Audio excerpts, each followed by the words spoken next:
So after like 5 minutes running, I'm having a problem is that I don't have enough water right now.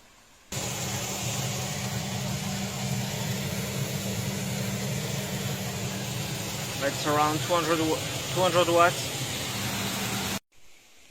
So I'm preparing for the winter. This is a new design that I've made. It's a Turgo not Pelton, Turgo. It's alternative to Pelton. Pelton use twice bucket like this. This one is basically a Pelton cut in half. I used sand casting to make this, aluminium parts, and this is 3D printed part.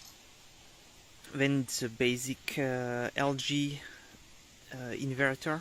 They call it smart drive, I think, smart drive motor. Here I have the 3 wires. This motor came with the machine. It's a washing machine, as I said, smart drive.